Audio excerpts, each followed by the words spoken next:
Okay, in the second section, there are, starting in 4:14, and we don't have time to go all the way through it, but it's actually in two divisions. First, through chapter 9, verse 50, this is Jesus serving mightily, in mighty power. I mean, he's rejected in Nazareth, but he goes on to cast out an unclean spirit in Capernaum in verse 31 of chapter 4. He heals Peter's mother-in-law in verse 38. Peter's what? Who was Peter? The first what? Pope. Peter was married. Did you catch that? He had a mother-in-law. To get one of those, you have to have a wife. You know what I mean? So he was married. I mean, he was a normal person. He healed all the people in verse 40. He starts fanning out. He calls his disciples in chapter 5. Verse 12 of chapter 5, he cleanses a leper, and it says this leper was full of leprosy. Why do I mention that? Because have you ever read the elaborate ceremony that had to be accomplished in Leviticus? Some of you are reading through the Bible for the first time, some of you. I just met a fella. He said, I've been a Christian for 25 years, and I'm going through the Bible for the first time. Listen, don't bog down in Leviticus. Do you know why Leviticus is there? To show pictures of Christ. Do you know what one of the big pictures of Jesus is in Leviticus? How to cleanse a leper. There's a whole chapter on what to do for a leper that gets cleansed. Did you know they had to take this leper? He came in, they twisted the neck off a dove, and they dumped out its blood, and they whisked it around, poured in some cedar wood, and threw the blood around. Then they checked the guy out. Then they wrung another neck, took some more blood, and whisked it around. And then they waited 7 days. They did all these strange things. Now think. When was the last leper cleansed in the Bible? It was Naaman. And Naaman was cleansed by Elisha. What is that? In 2 Kings 5 or somewhere in there. And that was about 600 years earlier. Can you imagine when this guy, in chapter 5, verse 12, the Lord sent him off to show to the priest that he'd been cleansed, and he went to see the priest at the temple. He said, I've been cleansed from leprosy. Can you imagine how they had to go through the dusty books to find something that hadn't been done for 600 years? And right behind him was another guy who said, I was cleansed from leprosy. Another guy said, and all of a sudden the priests are saying, who's doing all this cleansing? And that's why after the day of Pentecost, you know what it says in Acts? Very interesting. A great company of the priests became obedient to the faith. Why do you think that was? Because they had witnessed firsthand. Do you know how much these testimonies at baptism and membership are such a joy to our hearts? How would you like to be a priest? You know, spend your whole day cutting throats of animals and skinning them and washing their internal organs. And all of a sudden, having someone come to you and say, I was just cleansed of leprosy by Jesus, and they're just beaming. Can you imagine if you had no nose, no ears, your fingers were all gone, no lips? Have you ever seen a leper?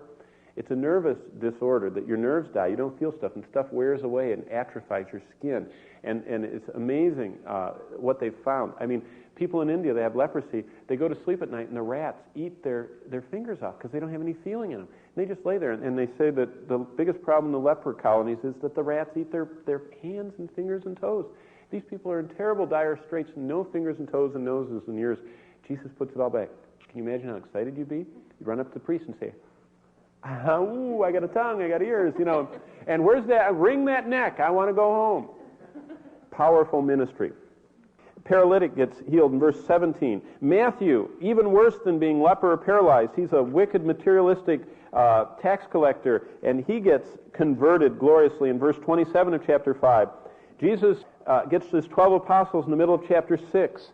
He gives his great Sermon on the Mount, or part of it, in chapter 6. In chapter 7, he heals a centurion servant from a long distance away. Chapter 7, verse 11, he heals this woman, her only son who was taking care of her in the city of Nain. He heals her.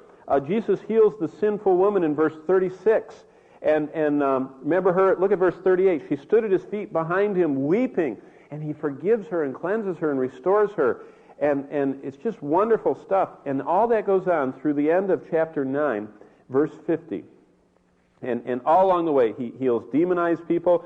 He raises this little girl back to life. He sends out the 12 with power. Chapter 9, verse 10, he feeds 5,000. All kinds of good stuff. He's transfigured. All that, and that's through in chapter 9, verse 50. But then something changes.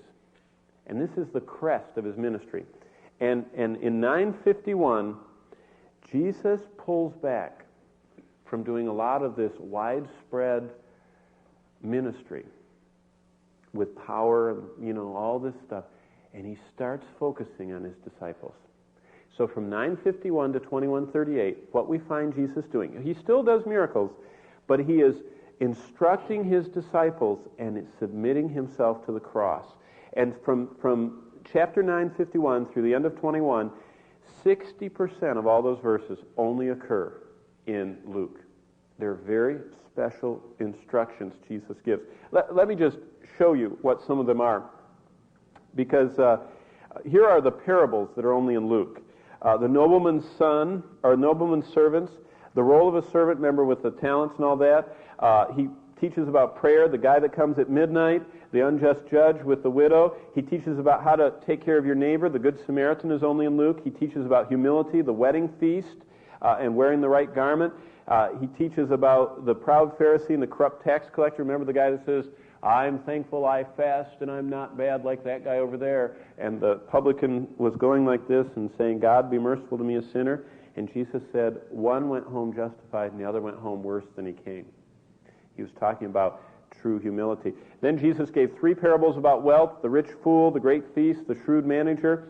Then he does the lost, the 3 parables about the lost people. He talks about the lost sheep, the lost coin, the lost son. Now the lost sheep is also in Matthew, but the coin and the son are unique to Luke.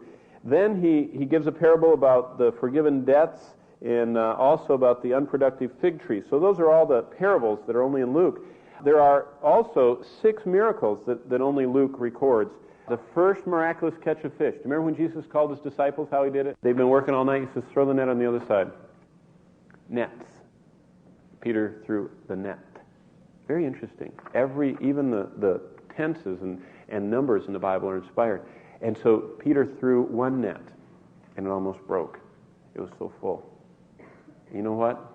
He dropped his net and fell down at Christ's feet. He says, get away from me. I'm unclean. Isn't that interesting? He knew himself real well, and he knew who Jesus was. The widow's son is raised. That's a miracle Luke records, only Luke. The crippled woman healed, the sick man, the 10 lepers. Remember the 10 lepers? And who came back and said thank you? The Samaritan.